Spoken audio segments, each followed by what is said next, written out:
STPL.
Hello guys and welcome back to the STPL Season 3. We're going into our second series today. It's going to be SouL versus NetWars, but just to go through the format for anyone just joining us for the first time, it is a best of 5 all series up until the final.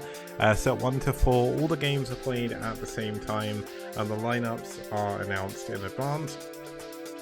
Set 5, if we make it to it, if both teams tie up 2-2, is an ace match. Every player can compete again, and also anyone else on the roster as well, but that very rarely happens given the fact that usually teams will have the players that are going to be playing online at game time. So the maps we've got in this season: Hitchhiker, Monty Hall SE, Core Breach, Tripod, Andromeda, Byzantium 3, Fantasy 2, and La Mancha is pretty good. We've had some incredible games across all of these series so far. Our last series was a little bit more one-sided, but this should be amazing. It may be a little bit one-sided, you never know. We'll go into that in a second when we explain who the teams are. Starting us off here is going to be the ones, the onlys. It's our two-time champions, SouL Gaming. Now, SouL Gaming, they've won both of our tournaments so far. They met against White Clan in both the finals, and in Game 7 of both of the finals so far, they did take the series. They are currently 4-0 against NetWars in series. And when you look at the win rate of some of these players, and also the names of some of these players, you can see why they're so good. Bonith is on an absolute tear. He's won, I believe, his last 14 games. Noob is an incredible player as well. He was ranked 1 in the STPL rankings for a very long time with a crazy 27 wins, 4 losses.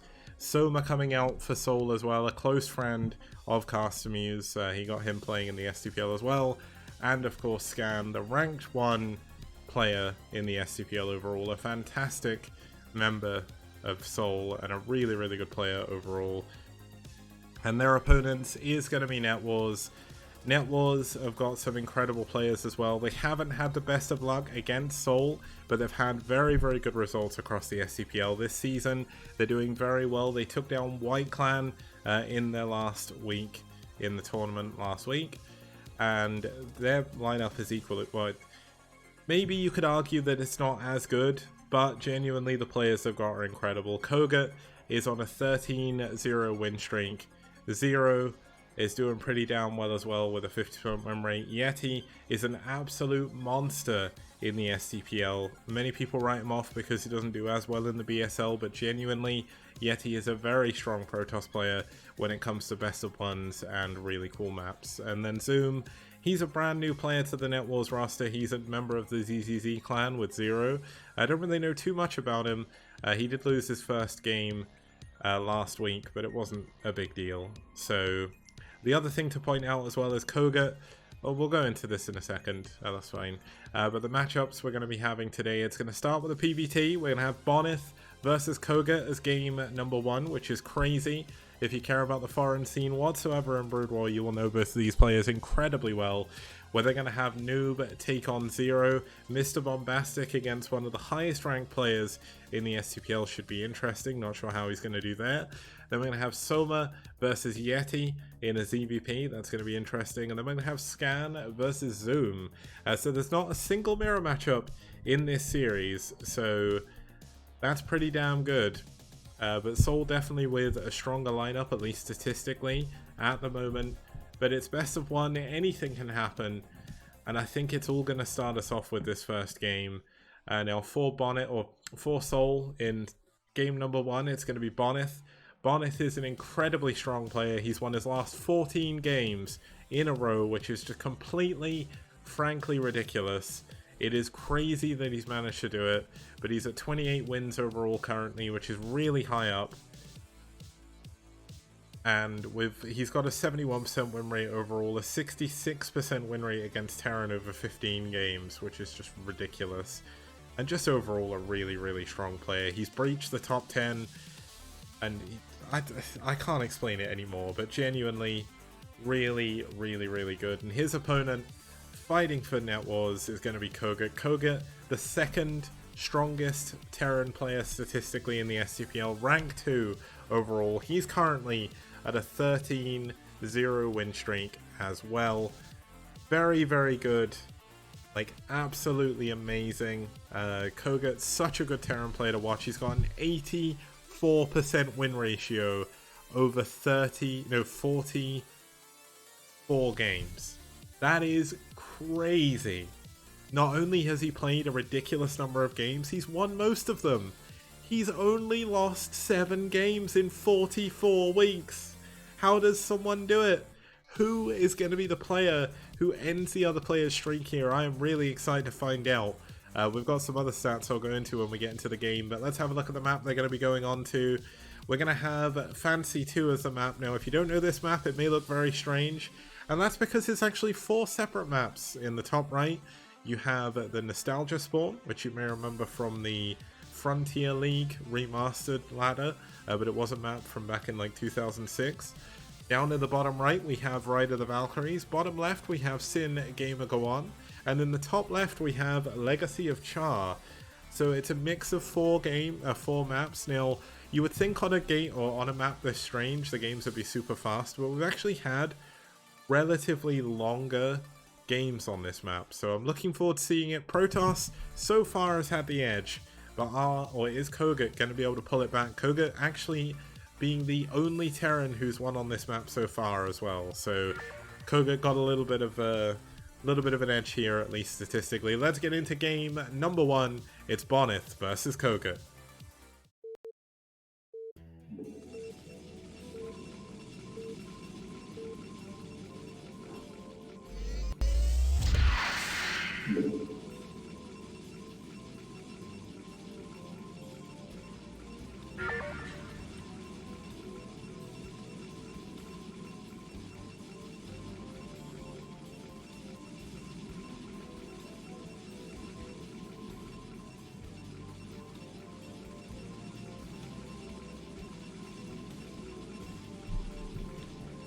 Okay, starting us off here in the top right hand corner, we have in the pink, fighting for SouL, it's Bonneth.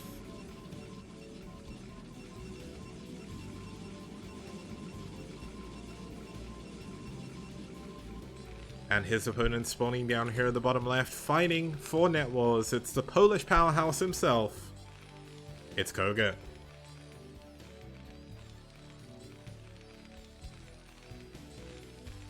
Now this is a pretty sick matchup. It's really weird to see this as well, because Bonneth used to be on NetWars. Back in Season 1, Bonneth was NetWars star player. Well, Yeti was actually NetWars star player in Season 1, but Bonneth still did pretty well. He didn't play as much. Season 2, he got picked up by SouL. And Bonneth has been on an absolute tear this last year. He won the last Corrupted Cup. He won BSL, didn't he, as well, I think? I can't remember. There's been so many Brood War tournaments going on, but look at Bonneth. He's building the gateway in the middle of the map. Now Kogut will know Bonneth very, very well. So Kogut should know that something funky could happen. Now, unlike on Tripod, where we saw Port SOS task proxy in the middle and not be able to do anything with it, he's actually going to be able to do a little bit with this gateway. Now, I'm really hoping this isn't the most upsetting game, because we've actually got a really sick matchup. Someone called it in the chat the El Clasico, or one of the El Clasicos of Brood War Foreign Scene. But having these two ex-teammates go against each other, the fellow countrymen who know each other very well, they've played against each other many, many times, this could lead to a very long, drawn-out, and weird game. Or we could see Kogut get bopped. I don't know. I hope we don't. But we'll have to find out. We've got the factory coming in here. Oh my god, he's actually stopped on one Marine. Is he gonna... Oh, the Marine's bugged as well. Oh no. One Marine, a Zealot getting into the base. Bonneth playing very, very cheeky here. Oh my god, the SCV's pulling though. Oh, he loses the SCV, doesn't pull it back in time. But he does manage to get behind the wall. Now, this isn't actually a tight wall, I don't think. But the Zealot wants to get the SCV. Oh my god, look at the pull away. He pulls away at the last second, keeps the SCV alive. And he's got another SCV immediately on the factory. He knows that he needs to keep this alive. More SCVs are being pulled as more Zealots come in here. And this is definitely looking a little bit hard for Kogut here. He's doing a pretty good job with his micro. But there we go. Bonneth notices it's not a wall. He's going to run up here, going to be able to get on top of the Marines. But no, he pulls away. He's going for the SCVs. He only gets one, but loses a Zealot here. Definitely not what you want happening. Now back at home, we've got the Cybercore done. Bonneth is actually so busy microing. He's got some idle workers. And he is managing to take down at least one of the Marines. But there's still two left. Kogut has held on for now. He's got his factory building the machine shop. But oh my god, Bonneth, he knows it's not tight, but he's struggling to get through there anyway. And he doesn't want to lose the Zealot, but this is a very, very nice hold by Kogut. And if you need to win against Bonneth, winning against the early game Zealot micro is going to give you such a massive psychological advantage here, because Bonneth was expecting to do a lot more damage with this, and he didn't. So we are going to have some Dragoons coming in here now. This means the Zealots are going to kind of lose their utility.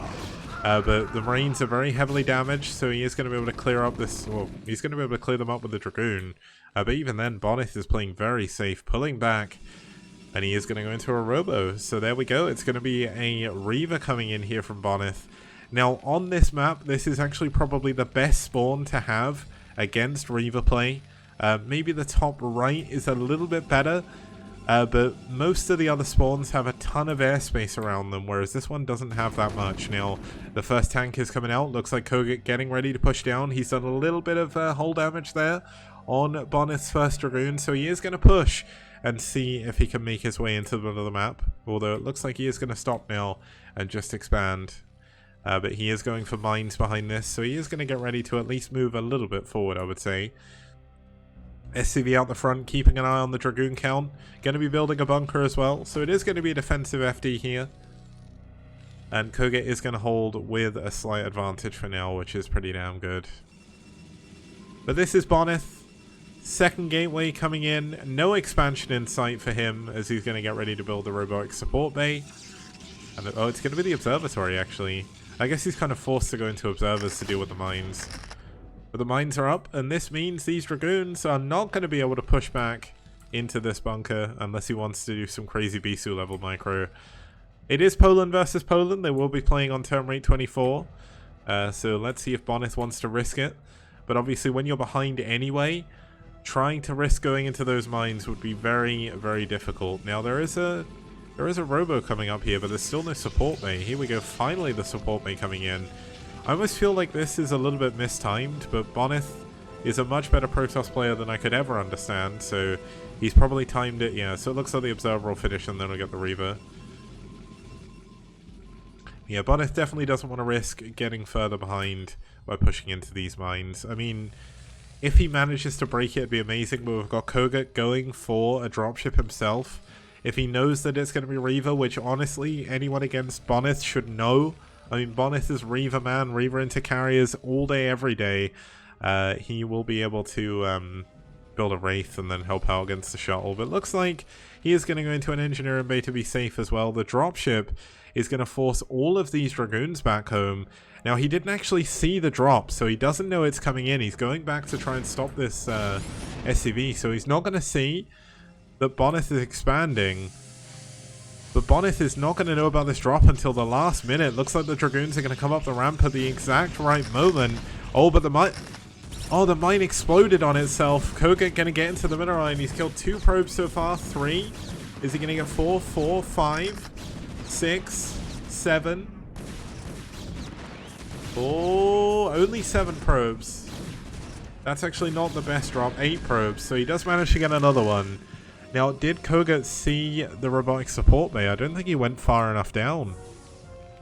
He must have done. Yeah, he definitely saw... Well, he at least saw the robo because he's got a Wraith coming in. Now, that was actually a smart mine clear, because if you put both his tanks here and you drop a zealot, it's just, oh my god, it's basically game over. Now, there is a couple of mines up here above the gas, which makes it a little bit harder to move units back up there. That was a very good drop, but it was only 8 probes. That definitely could have gone a little bit better. But Koga definitely expanding his advantage. But I mean, Koga's macro, Bonneth's macro off of his 2 Nexuses is so good that this early worker lead isn't going to do too much. But here we go. Looks like we are going to have the Reaver dropping into the main. He knows he can get 2 free depots here. Thank you, Bonneth, for the host, man. This is your game, so I guess you win. But looks like we are going to have the Wraith coming in here, trying to snipe down the shuttle. The Dragoons in a perfect position. Now, that was actually a really nice pullback from that tank. Does make it a little bit harder. Koga is doing such a good job holding on to Bonneth's aggression here. It's crazy.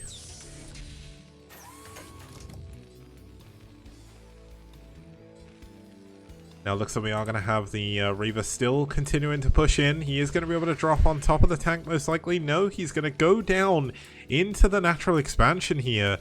And he is going to be able to get a Reaver Scarab off on the SCVs, at least one. But, oh, is it going to bug? Nope, but it only kills one SCV. He does get a tank, though, which is pretty good. And it does become a little bit harder here for Koga, because obviously now he's only got the one... Oh my goodness, no. Oh, that was only 2 SCVs, but that could have been much, much worse for Koga here. He should actually just pick his SCVs up in the dropship. At least they won't die then. But the problem Koga has is he cannot pull away from here. Thank you, Mullahay, for the 100-bit donation, man. Means a lot.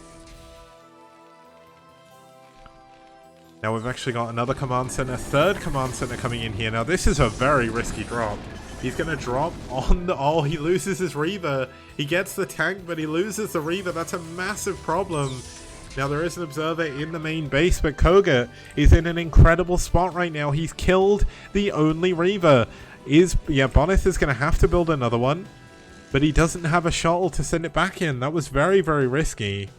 And yeah, Bonneth, this is your game. Oh, Bonneth just said dot / on raid in chat. Oh man, just a little bit of an interesting stat for you guys to know, by the way. Just because I'm the stat man as well as the map man, Bonneth is on a 6 win streak against Protoss, a 14 win streak overall against Terran, and Koga is on a 6 win streak against Protoss and a 13 win streak overall. So if Koga wins this game, he will get the edge in the win streak. His win streak will continue, and he'll also cement his place further up in the ELO table as well.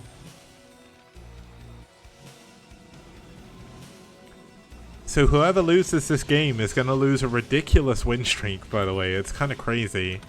Both of the players have gotten over 12, or and over any amount of weak win streak is crazy, but to get to like the level where you're at 13, 14, that's just ridiculous. Like, the amount of things that have lined up in this game to get to this point are so good. Now, we do have an observer scouting for the dropship, so Bonneth is going to be able to get into a position to hold it. But the drop on the island to block Bonneth from being able to expand there is actually quite clever, but of course with an observer it doesn't matter. Bonneth, with great unit movement, does defend against the drop without having to deal with it. Now, I thought that was a shuttle, but there is another shuttle coming in.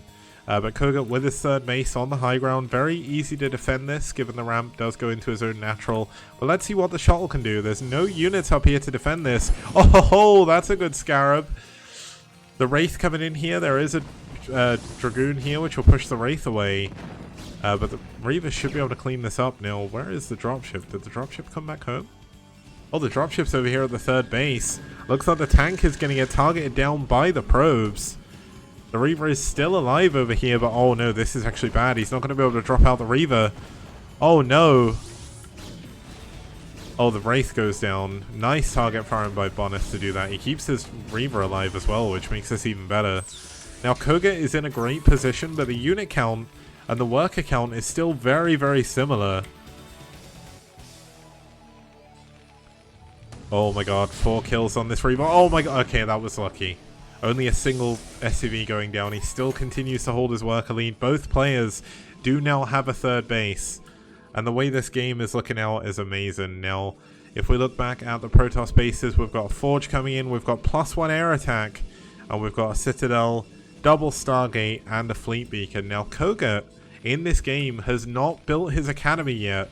He's only just now getting it, so he does not know about the carriers. But Koga has played with Boneth so many times that he should know that Boneth is going for carriers, because Boneth, as good as you are with Arbiters as well, you are 100% a carrier Protoss. Like, like, I think Castamuse calls you the foreign stalk, because your carrier micro is very, very good.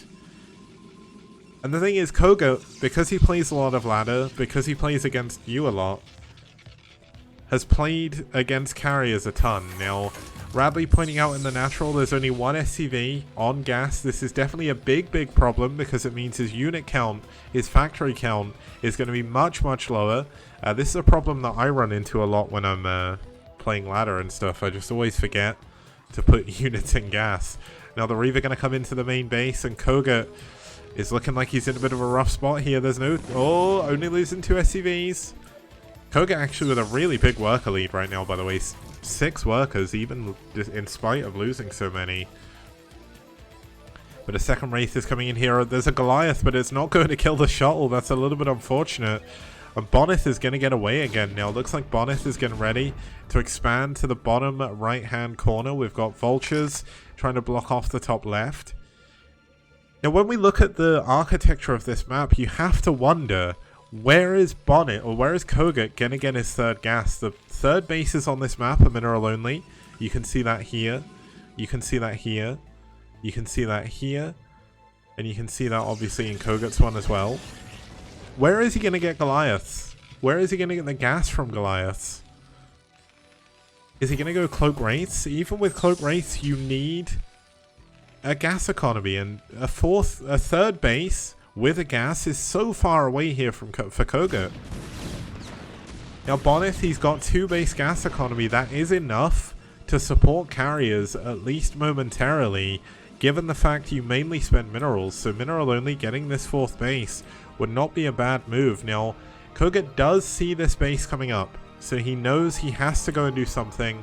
Oh my goodness. Look at the scan from Koga. It scans the carriers immediately. First scan, 1 shot, 1 kill. And now we'll start to see him switch into Goliaths. He's got Charon boosters coming in here as well. Second armory's coming in, because you do need that double upgrade as soon as you possibly can. But has he fixed the gas? Yes, he has as well. The stars are aligning here from Koga. Is he going to be able to push in before it's too late? If he can push over the bridges and take out the natural, take out the third base, he is going to be in such an incredible position. But the longer this game goes on, the better it gets for Boneth. Koga is on a timer. 3 carriers should be on the way here momentarily. And the Polish powerhouse himself is moving forward. I need to come up with a good nickname for Boneth, but oh my god, Boneth is so good. Oh my god, he kills a tank with a Zealot Bomb.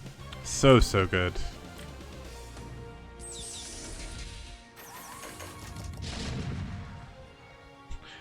People keep calling Boneth the Snake Protoss. I don't know why this is.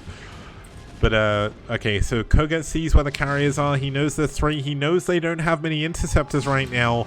So this is the timing he should move in. Pushing with turrets maybe a little bit better in this situation, but he's kind of on a timer.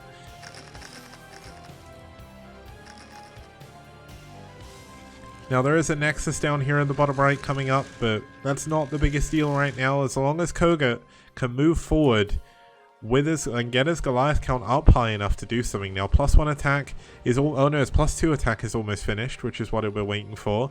+1 armor is very late in this game, but the +2 attack is really what's going to make the difference here.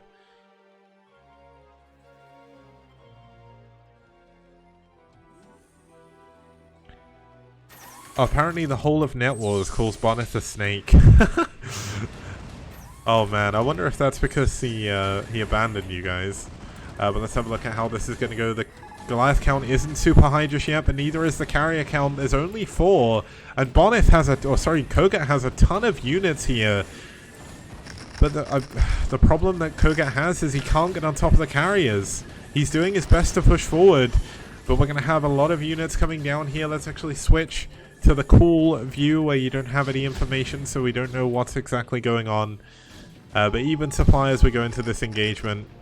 Now we do have a 4th base flying up to the other main base, but that is very, very vulnerable to carriers. He's actually, I thought he was double expanding, but he's not going to be doing that. Now I thought that would be a bigger engagement, but looks like we're not going to have that just yet. Bonneth is going to continue building up his carrier count. He's got an additional 2 going up to 6. And with another 3 on the way, +2 attack, I believe is almost done, if not done already. It's very, very difficult to actually click a carrier that's not building interceptors right now to find out for sure. Yeah, he's got +2 attack already, so that's +3 attack.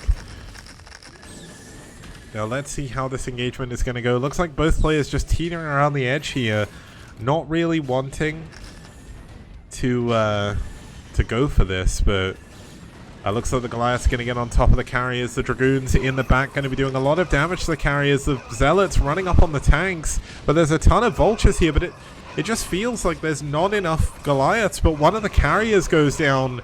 And the Goliaths, there's still only 3 of them. But they are getting into a position where they're taking all of the shields down. And the Dragoon count has dwindled a lot. The supply for Bonneth has plummeted. Koget still on even supply. But now with all the Goliaths dead, all of a sudden, Koget's units are in a lot of trouble. The lack of gas here is really hurting Koget. He's having to force more Vultures. But look at this. One of the carriers getting targeted down. Is it going to go down? It's so close. A couple more hits, but not going to be enough. Carriers today are just the luckiest units alive when it comes to health. Now, the funny story we have going on in the top left is both players are expanding near each other. Now, Koget is not going to worry about that too much, at least for the time being, but some Vultures going to go up here. The tanks in a vulnerable position, and Koget's carrier micro, Bonneth's carrier micro definitely carrying him a little bit in this situation. Looks like he is going to go back and get a little bit extra shields. Now, Bonneth doesn't actually know about the top left base, but he's going to find it now to try and defend his own base. And this is going to be a little bit of a win here for Bonneth, of course, because Goliaths are not going to get to this base. And I think this may be the nail in the coffin. Koget doesn't have anywhere to expand to. He's not got a massive force. He's only on 134 supply, and it's plummeting very, very quickly. He's losing a lot of units. The base in the top left is going to go down. But how does he realistically deal with this number of carriers? He's still not building a ton of Goliaths. He doesn't have the gas to. And without the Goliath count, how do you deal with 8 carriers? You just can't. He is bringing a few SCVs, but they're not really in a position to be able to build any turrets. And this is kind of all in from Koget now. He doesn't really have any way of dealing with the units. Now, of course, Bonneth doesn't have that many bases left. He's mined out of his main. He's almost mined out of his natural. But does it matter? He's got so many carriers. He's up to 9 carriers now. Bonneth's carrier micro as well is so unbelievably good. And with the way this is going, Koget's supply is plummeting. He didn't manage to kill the right-hand base. He killed a lot of probes, though, which is a benefit. Now he's trying to clear out the top left-hand base. He's got a lot of Dragoons here defending this, though. and that means even more supply from Koget's going to go down. Koget, his natural is about to be mined out. His third base is very close to mined out as well. And GG, Koget knows he's checkmated. He cannot kill the carriers, and that is going to bring an end to the incredible run of Koget. And that is going to give a massive amount of ELO to Bonith.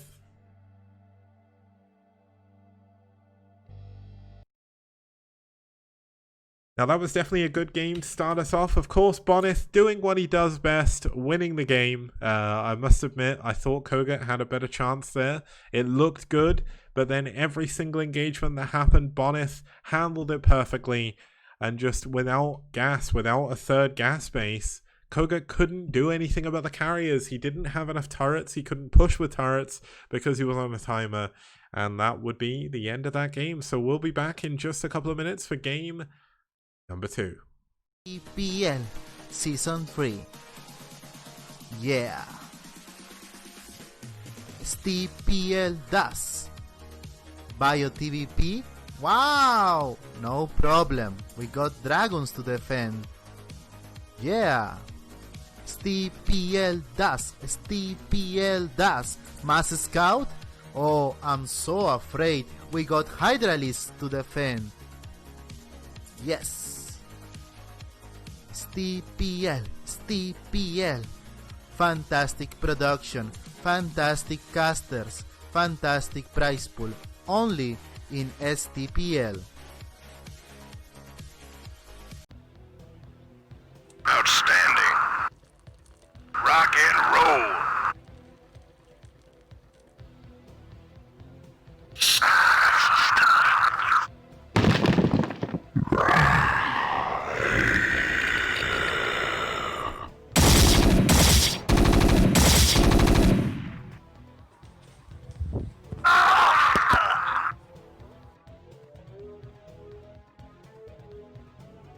Okay, it's time for a quick tip. Here we have Neo Outlier. I'm going to show you how to get over these temples with a probe. I'll also do it with an SCV. And okay guys, welcome back. We're going to be heading into game number 2. Starting us off here, it's going to be Noob. Now Noob hasn't actually played since STPL Season 2. He played in the playoffs, I think it was. No, actually, I think this was before the playoffs of Season 2. It's been a long time. He lost his last game against Chauncey from Valhalla team. Due to his absence, he actually lost his number 1 rank spot. He was in the number 1 rank spot for a very long time. But he is a very strong player, an 87% win rate overall, a 71% win rate against his opponent. Going to be none other than Mr. Bombastic himself. A 76% win rate against Protoss, incredibly good. Really nicely done by Zero here. He's not played as many games as Noob. He is a little bit lower ranked, but Zero definitely looking to be in a good spot here. Now, can he pull a fast one over Noob, or is he going to try and play straight up? And is Noob going to be the one who's going to play a little bit aggressive? Now, the map we're going to be going into definitely favors aggression for our Protoss players. It's going to be Monty Hall. Monty Hall, a very fun map if you've not seen it before. Top left, bottom right hand mains. They are surrounded by mineral walls that go into 3 naturals, so you have 3 choices to get out of your base, but that's also 3 places your opponent can proxy you. Now let's see how this is going to go. It's going to be a tough game nevertheless for both of our players here as we get into game number 2.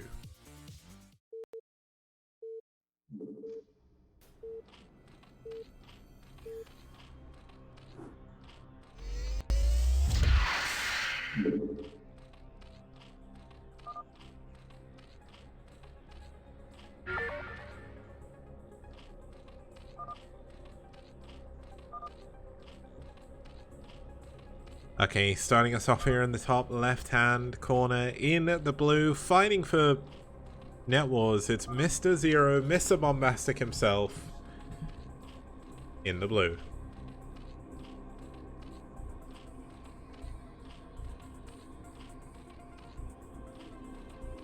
And spawning down here in the bottom right for SouL. He was the star player of SouL for a very long time. It's Noob. in the yellow.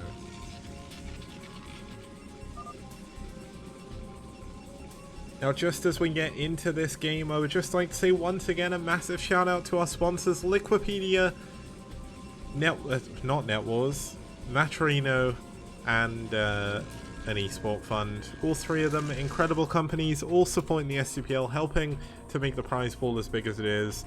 You can also help improve the prize pool by donating on Matrino if you want to, and you don't have to use any real money. You can enter the code STPLS3 on the contribute page and enter 50 cents courtesy of Matrino completely free. Our prize pool currently sits at $1,300. Wait, have I got that right? Yeah, $1,300, and if we make it to 2,000, I've heard of something good happening for Season 4, so looks like we do have both players playing this pretty straight up. We've got Noob scouting around the top. He did glitch a probe through the minerals to do that. We've got Zero expanding on the left-hand side. And that kind of just makes things a little bit easier for Zero here, because if the probe gets up here and you're expanding here, it just becomes a pain. Now, gateway into core for Noob. Everything looking normal on this game so far. We've got a spawning pool after a 12 hatch. Honestly, nothing really problematic in this game whatsoever.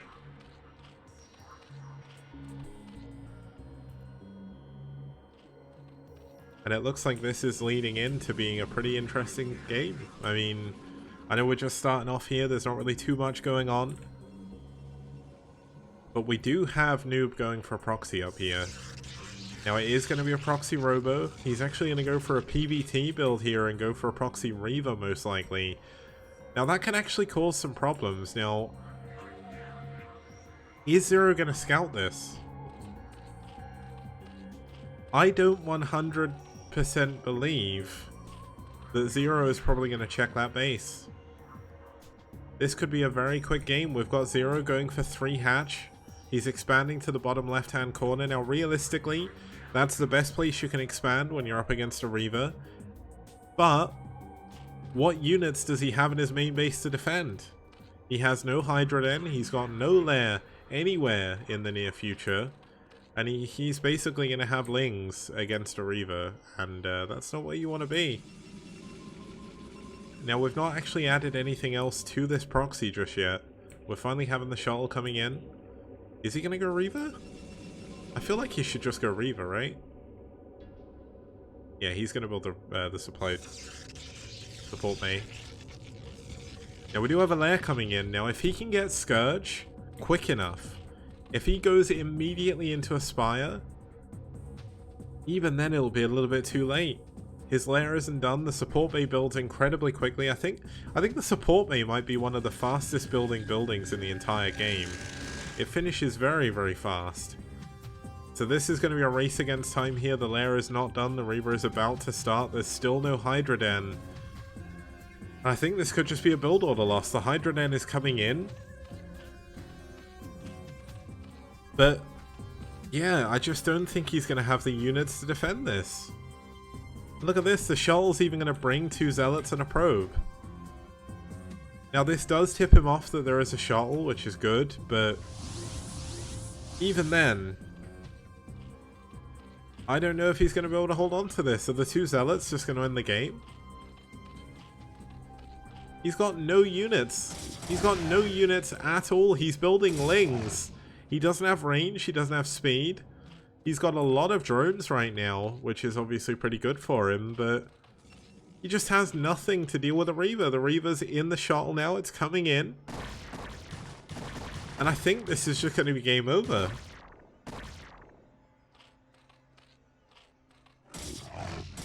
I just don't see a way of Zero winning this game. I think this is it. This is going to be a massive... Oh my goodness. Oh man. Oh, GG. We're not even going to see the kill count. I want to see the kill count. No! What was the probe count, the drone count before then? Oh my goodness. Well, in Tastosis terms, that was the boppening, because genuinely, There was nothing Zero could do. He got completely build order countered. He went for a quick third layer. No, quick third hatchery without a layer on Monty Hall. And he got proxied. That happens. It's Monty Hall. You get proxied on Monty Hall. So that's going to take us to a little bit of a quick break. And when we get back, we'll be heading into game number 3. It's going to be... Who is it going to be, actually? I believe... Why can I not see it? I'm a clown. It's Soma versus Yeti. See you guys soon.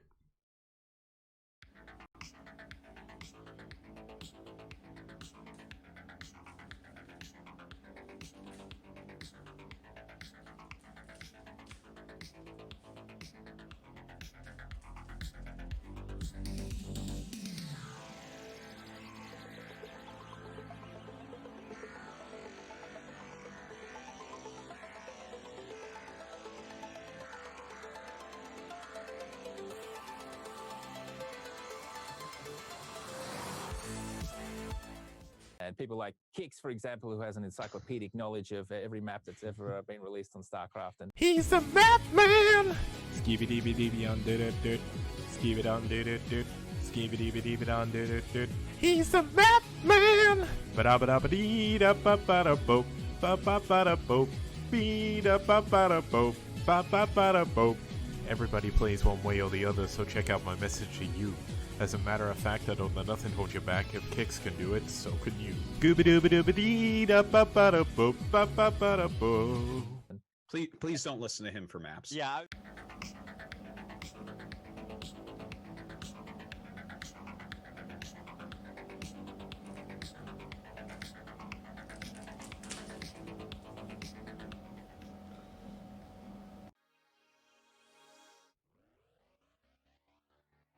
Okay guys, welcome back. We're going into game 3 of NetWars versus SouL. Starting us off here for SouL is going to be the one, the only Soma.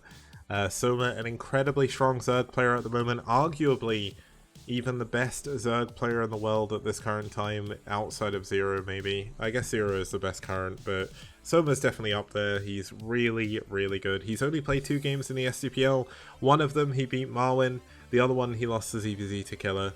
It's going to be definitely a tough match here for his opponent, who is going to be Yeti. Now, Yeti is actually a hidden genius in the STPL. In Season 1, he did an incredible job. Season 2, he did a fantastic job as well. And in spite of having a wrist injury, he is still doing very, very well in the STPL. He very nearly took down DeWalt on Hitchhiker as well. Reese PT, Red vs. Bull was done already. That was the first series.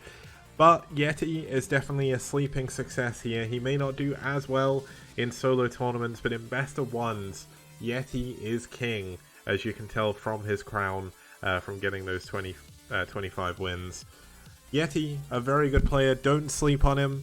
This could be a quick game regardless, though, because we are going to be heading into La Mancha. Now, Yeti is very much a player that will prepare something specific for his opponents, so I'm wondering if he's got a little bit of a cheese in mind here. Now, La Mancha isn't the best map to proxy on because there's not really anywhere in the middle of the map you can build that isn't right next to your opponent. Really easy to scout and very hard away over there. But either way, La Mancha, really, really fun map. One of the more standard maps in the map pool. One of the current ladder maps as well. Let's get into the game.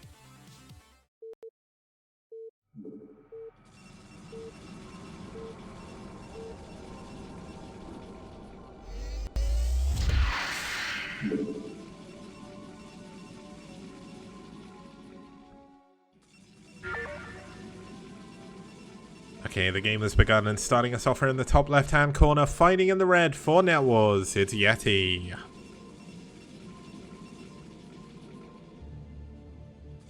And his opponent spawning down here in the bottom left-hand corner, who has only built a single drone. Doing something a little bit cheeky here, it's Soma. Fighting for SouL. And there we have it, it's a 5-pool. Let's see if Yeti can hold on to this. Now, Yeti is going for a wall. He is not if he goes for, like, blind 2-gate here, I think even then this is going to be difficult to hold. Soma is actually going to scout first as well. He's going to get incredibly lucky in this game. But Soma is droning up a little bit after this, so it's not like a 4 pool where you just build nothing but lings. A 5 pool is kind of like this weird all-in where it's not economic, but it's not super badly all-in. Like, if it doesn't work, you're usually behind, but as long as you do a little bit of damage, you're okay. Whereas if 4 pool, like, if you fail 4 pool, the game is over. Now, Yeti is going for a Forge first. He still hasn't scouted. And could we see one of our Polish players falling to fail to scout early enough? We saw Zero do it in the last game. He played incredibly greedy. And it looks like Yeti is playing greedy here as well. Like, you need to scout. Look at this. He is completely blind. He has no idea what's going on in the middle of the map. And he's got no way to know these lings are coming. This could be one of the fastest games in STPL history. If I actually look, the quickest game we've ever had was 2 minutes 53. That was the fastest game we've ever had, and this could end very soon. He blind went Nexus without scouting. He went for a cannon late. And this is... oh my god, he's not even going to see them. He's not going to see the lings until the very last second. This is it. This is game over. GG. 2 minutes 30. Or I guess the game technically ended at 2 minutes 28. There we go. 2 minutes 30. Game over. You can't play that greedy. I don't get what's up with these Protoss players today, but what's with them not scouting? Polish players, I guess, not just Protoss players, but there we go. That was a very easy win for Soma. I don't necessarily think if it was a macro game it would have looked that simple, but genuinely, that's all you need to do to win. You build a pool on 5, you send some lings. If your opponent doesn't scout and you scout first, it's game over. There we go. Now that is going to give SouL the win in the series. We have one more game coming up. It'll be coming up very shortly, just after this.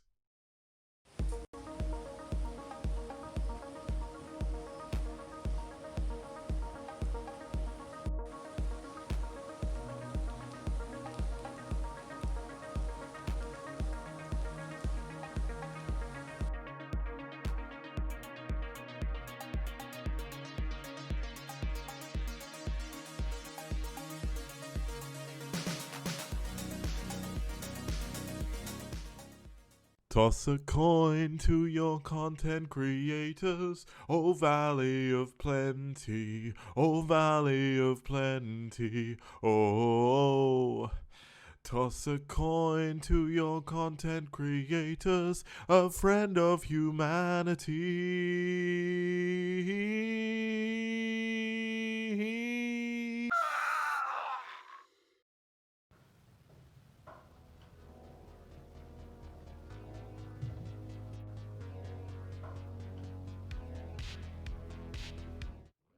Okay, welcome back guys. We're going to be heading into the final game of this evening. It's been a relatively quick game of games today. Red versus Bull was very fast. SouL versus NetWars has been pretty quick as well. We did have the amazing Koga versus Bonus though, so I'm not going to complain. Starting us off here for SouL is going to be Scan. He's actually the #1 ranked player in the STPL. He doesn't have the most wins overall, but he's got a 100% win rate against Zerg over 9 games, which is definitely a very good rating to have. He's not had an impeccable win rate. He actually did get taken down by Jotre earlier this year in January, which seems like an age away now. It's kind of crazy how long ago that was. But his opponent for NetWars is going to be Zoom, a fellow member of the ZZZ clan. He is a Zerg player as well, fighting for NetWars. He's only played one game where he did lose against one of the best Terrans in the league. So there's not really too much to say here, but he is up against it here when he goes up against Scan. Now the map we're going to be going into, we saw a crazy game here with Red versus Bull where we had a proxy 2 gate, but it was just really, really awkward. Talent unfortunately proxy gated in the wrong location, took a massive gamble, didn't work. But this is TVZ, a little bit harder to proxy in this matchup. I mean, you can proxy 8 racks, but I just don't see Scan taking that kind of risk. Scan is a very methodical player. He plays very strong. He's got a very strong defense, and he knows when to push. I mean, we could see him go for a rush, but I kind of doubt it. Now, Anonymous is saying he'll donate $500 if we see an infested Terra in this game. Now, I don't think that's a very fair bet because that is very highly unlikely. The odds of that happening, I guess that would be fair then. The odds are like 1 in 2 million or something. But let's get into game number 4. It's Scan versus Zoom here on Tripod.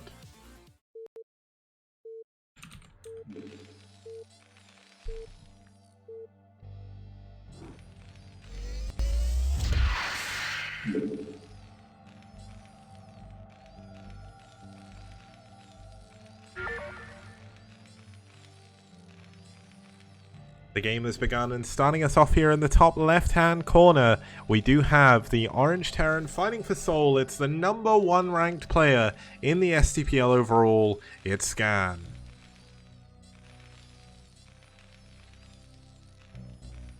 And Scan's opponent maybe being a lamb sent out to the slaughter here.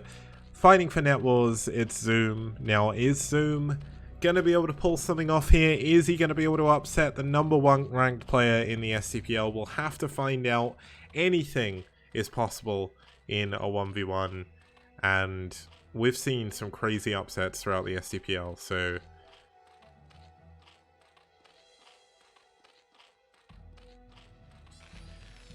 now Scan playing fairly standard. He's actually going to wall in, and luckily enough for him, he's walling the right side as well. This just makes it a little bit harder to do a Ling all in against him because it is a perfectly Ling tight wall. Now Zoom looks like he's getting ready to play a relatively straight up game here. He's not going for a 9 pull with speed or anything. Jendy's asking if people get paid for being in SouL. They do not get paid for being in SouL, but I believe they get paid a little bit if they win their games. So it's basically an incentive to play well. Oh, this is... I really like this wall from Scan. This is actually going to block both ramps. So if there was a Ling all in, it's going to do absolutely nothing.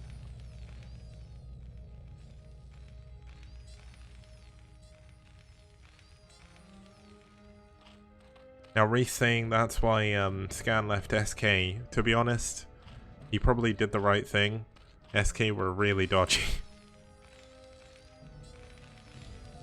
619 is probably one of the most dodgiest people in the Brood War scene, in the foreign scene as well.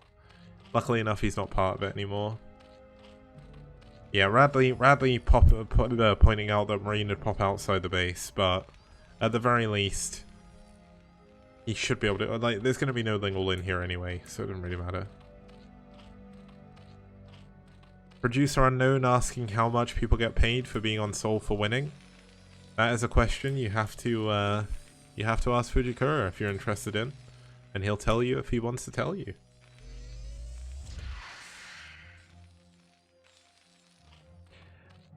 If you don't know who Fujikura is, by the way, he's the manager of SouL, and he also used to be the general manager, I think it was, of Quantic's pro team. So that's why he's such a good clan leader, why he's such a good team leader as well. Now Scan did pull out of gas, so we are going to see an expansion from him.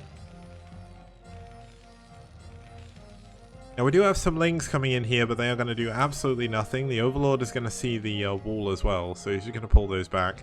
Absolutely no point pushing in whatsoever. Scan is going to scout, but very, very late. But Fujikura is a really, really nice guy, and if you don't know this as well, he's actually like the...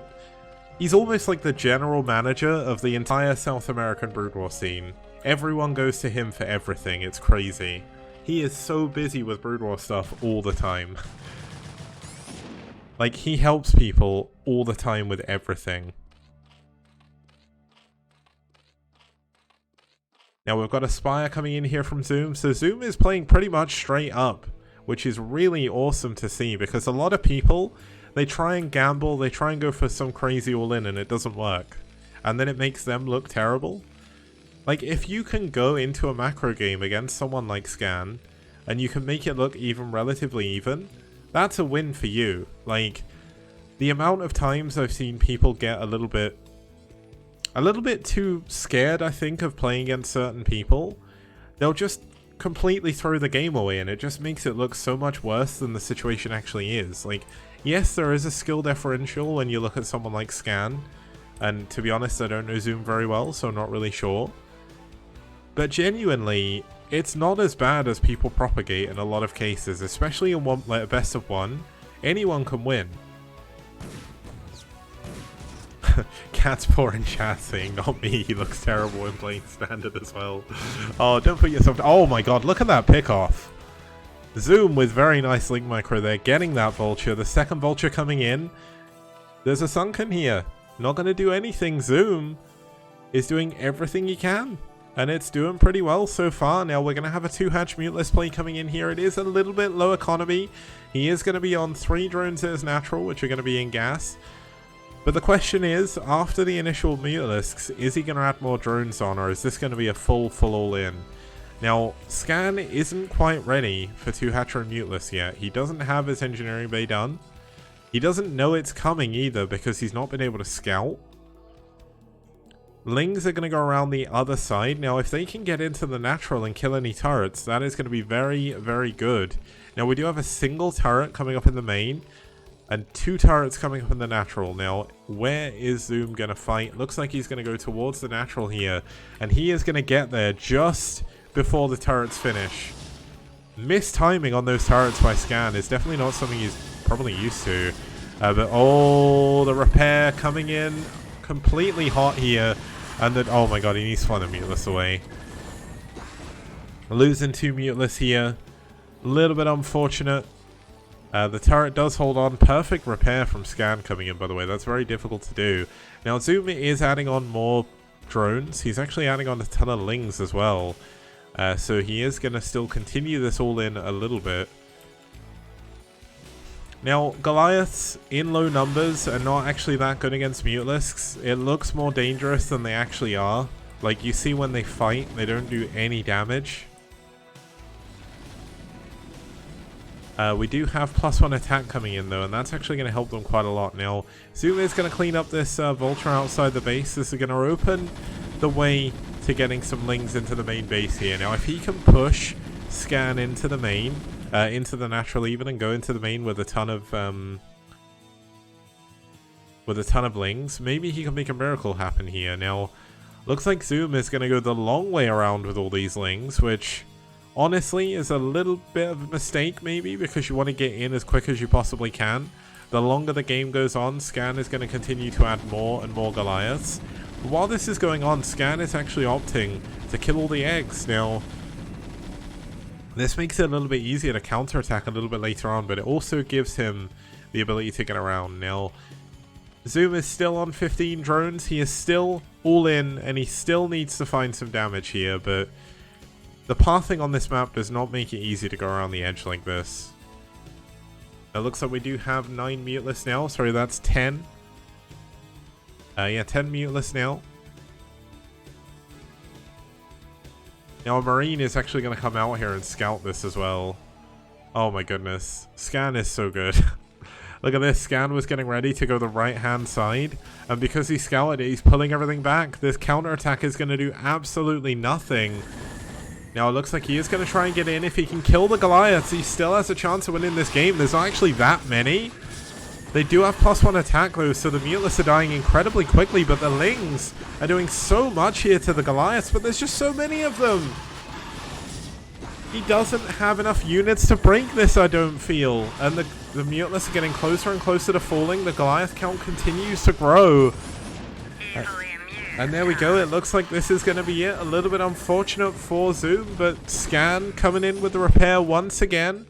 He did lose a couple of SCVs, but he's 30 workers ahead of his opponent. Now, I just want to say a massive thank you as well to the sub from Civil War. Welcome. Hopefully you've enjoyed the game so far.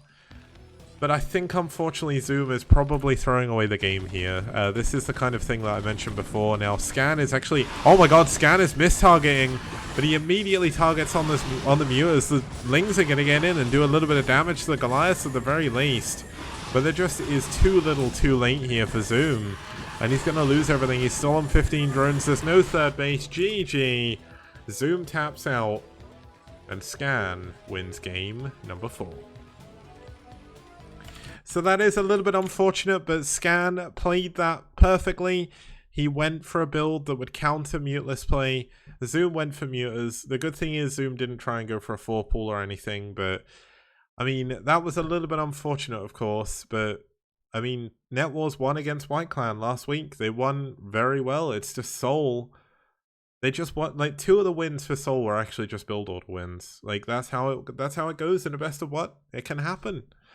Now that is going to give the win for Scan. He is going to extend his lead in the yellow rankings, and that's also going to be helped along by the fact that unfortunately Kogut lost to Bonneth, but I think Kogut still holds on to second. Noob is going to move up. That was a very fast clan war. We're actually finished casting 2 hours 30 minutes into the day. That is definitely slow, fast even for normal. Red versus Bull was very fast as well. For the up-to-date ranking, I will show them off on Monday.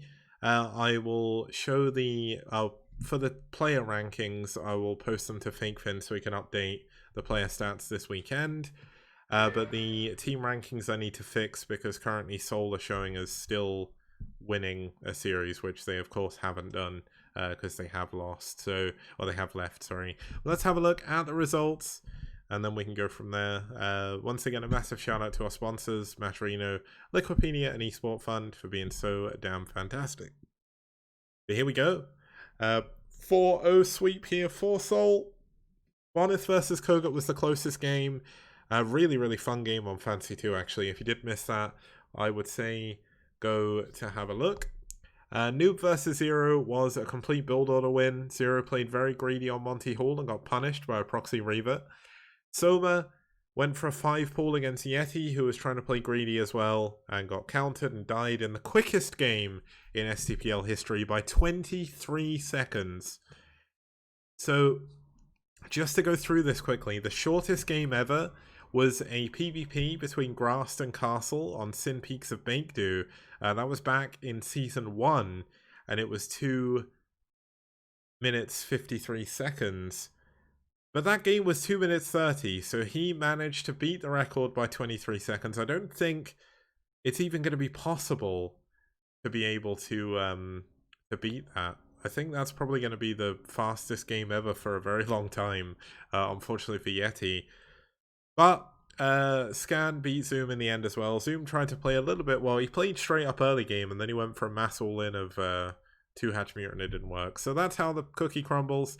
That is going to be the end of the series today. Now, moving forward, we're only going to have 4 series a week, given the fact that White Clan have dropped out. It is a little bit unfortunate, but the series we'll have is still going to be great.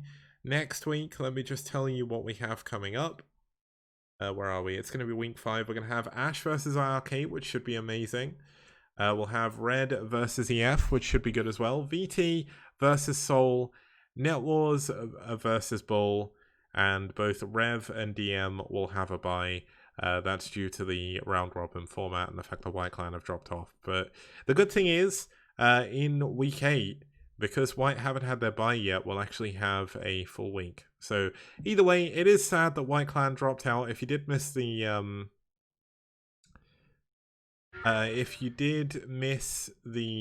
what am I saying? The White Clan news. White Clan had to basically drop out the tournament due to a lack of time from the manager. They couldn't get the right players at the right times just because it is so unbelievably late in career, especially with daylight savings time. They do have the option of coming back in future. I'm definitely not going to bar them. And we've also got interest from other teams joining the STPL as well. So Season 4 is going to be lit. The rest of Season 3 is going to be amazing as well. Now, I am going to raid Zeno Acoop because he is casting BSL Chobo League. Apparently he's casting 21 best of 3 T3 games. Which is crazy. LML, I got this shirt at BlizzCon. When I went there, I purchased it on the store. Well, I purchased it from one of the stalls. But it's slowly starting to show its age. Oh, it's CPL T3, sorry. It's not BSL. I think I'm the only person casting still. So I'll host him. Gonna give the CPL some love. Go watch it. I've updated the patron stuff somewhat. So we'll show that off. Join us Monday. Not sure what series that'll be. I'm gonna decide that on Sunday probably, and then we'll go from there. Join us for week 5, same time, same place, every Monday, Wednesday, Friday, and have fun with some STPL and have a good, nice long weekend if you've got one. Ciao.